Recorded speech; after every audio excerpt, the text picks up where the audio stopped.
একজন মুসলিমের সাথে যখন আরেক মুসলিমের দেখা হবে, কুশল বিনিময় হবে, কি দিয়ে শুরু হবে? সালাম দিয়ে।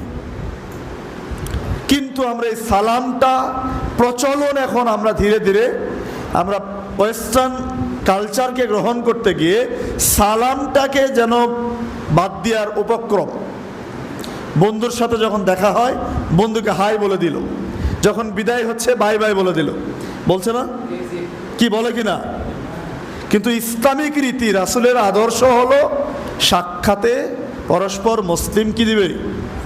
সালাম দিবে। এই মর্মে দেখুন অনেক হাদিস বলা যাবে, একটা পয়েন্টে বেশি বললে তো বাকিগুলো বলা যাবে না। রাসূলুল্লাহ সাল্লাল্লাহু আলাইহি সাল্লাম বলছেন যে একজন মুসলিমের প্রতি আরেক মুসলিমের অধিকার আছে 6টা। কয়টা? অধিকার বা কর্তব্য 6টা। তার একটা হলো ইউসাল্লিমু আলাইহি ইযা লাকিয়াহু, যখন মুসলিমের সাথে দেখা হবে, সাক্ষাৎ হবে, তখন তাকে সালাম দিবে। এটা হচ্ছে এক মুসলিম আরেক মুসলিমের প্রতি অধিকার রাখে যে আমার সাথে আপনার দেখা হলো, আমি আপনাকে সালাম দিব, এই অধিকার আপনি রাখেন, অথবা আপনি আমাকে সালাম দিবেন, এই অধিকার আমি রাখি। সেই বুখারী মুসলিমের হাদিস। আনাস রাদিয়াল্লাহু তাআলা আনহু বলছেন যে রাসূলুল্লাহ সাল্লাল্লাহু আলাইহি সাল্লাম ইন্না রাসূলুল্লাহ সাল্লাল্লাহু আলাইহি সাল্লাম মাররা আলা গিলমানিন, যখন তিনি বালকদের পাশ দিয়ে অতিক্রম করতেন, কোন বালকদের পাশ দিয়ে তিনি যেতেন, ফাসাল্লামা আলাইহিম, রাসূলুল্লাহ সাল্লাল্লাহু আলাইহি সাল্লাম তাদেরকেও সালাম দিতেন।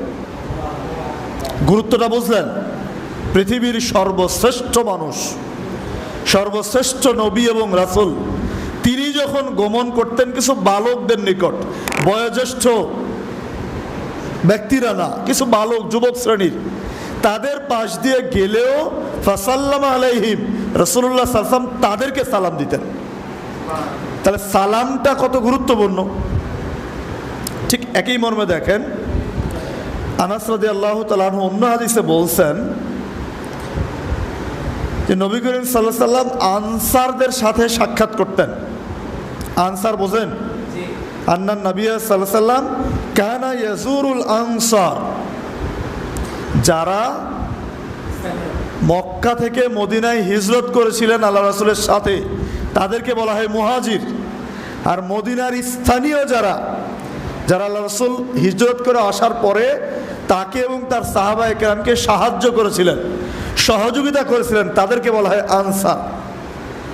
তো রাসূলুল্লাহ সাল্লাল্লাহু আলাইহি সাল্লাম কানা ইয়াজুরুল আনসার, আনসারদের সাথে সাক্ষাৎ করতেন।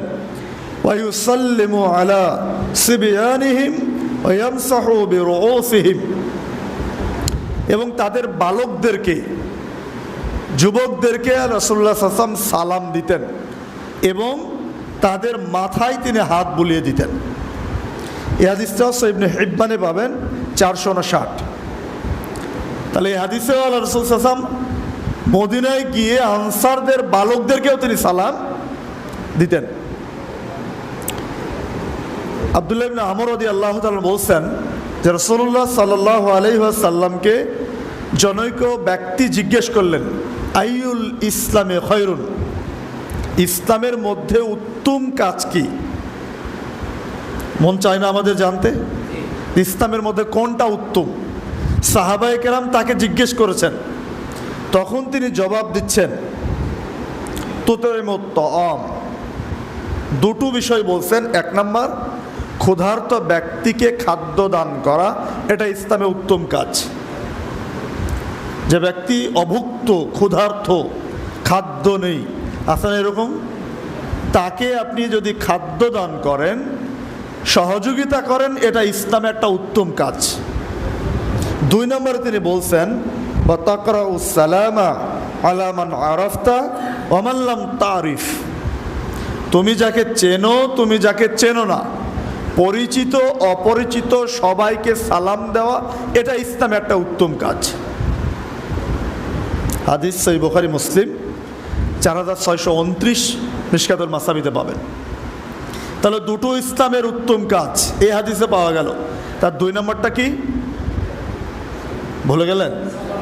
বলেন না, পরিচিত অপরিচিত সবাইকে সালাম দেওয়া, এটা হচ্ছে ইসলাম একটা উত্তম কাজ। তাহলে আজকের আলোচনার প্রথম আদবটা হচ্ছে সালাম বিনিময় করা। এই মর্মার একটা হাদিস দেখেন, আবু হুরায়রা রাদিয়াল্লাহু তাআলা আনহু বলেন, রাসূলুল্লাহ সাল্লাল্লাহু আলাইহি ওয়াসাল্লাম বলেছেন, কি বলেছেন? লা তাদখুলুনাল জান্নাহ হাত্তা তুমিনু, ওই ব্যক্তি জান্নাতে প্রবেশ করতে পারবে না। কোথায় পারবে না? জান্নাতে প্রবেশ করতে, হাত্তা তুমিনু, যতক্ষণ পর্যন্ত না সে ঈমানদার না হবে। কি না হবে? ঈমানদার না হবে, ততক্ষণ জান্নাতে যেতে পারবে না। এরপর তিনি বলছেন, ওয়ালা তুমিনু হাত্তা তাহাব্বু, ওই ব্যক্তি ততক্ষণ পর্যন্ত ঈমানদার হতে পারবে না যতক্ষণ না পরস্পরকে ভালো নামাজবে। একজন মুসলিম হিসাবে আরেকজন মুসলিমের প্রতি ভালোবাসা না থাকবে, দরদ না থাকবে, ততক্ষণ সে ঈমানদার হতে পারবে না। এরপরে তিনি বলছেন, আওয়ালা আদুল্লুকুম আলা শাইইন, আমি কি তোমাদেরকে এমন একটা কাজ বলে দেব যেই কাজের মাধ্যমে তোমাদের ভাইয়ে ভাইয়ে মুসলিম ভালোবাসা, মহব্বত, দরদটা বেড়ে যাবে, বৃদ্ধি হবে, ভালোবাসাটা অনেক গুণ বেড়ে যাবে। এরকম কি একটা কাজ আমি তোমাদেরকে শেখাবো না? কি আমরা শিখতে চাই? ভাইয়ে ভাইয়ে দ্বন্দ্ব আছে না সমাজে, পিতা পুত্রের দ্বন্দ্ব, প্রতিবেশীর সাথে ফাসাদ, এই ফাসাদটা ধীরে ধীরে কমে যাবে, দ্বন্দ্বটা দূরীভূত হবে, দূরত্বটা ধীরে ধীরে কমে যাবে, সম্পর্কটা মজবুত হবে, ভালোবাসা বৃদ্ধি পাবে। এরকম কি একটা কাজ হে সাহাবায়ে কেরাম আমি তোমাদেরকে শেখাবো না? তিনি এবারে শিখিয়ে দিচ্ছেন কাজটা কি। আফসুস সালামা বাইনাকুম, তোমরা পরস্পর সালামের প্রসার ঘটাও, সালামের বিস্তার ঘটাও।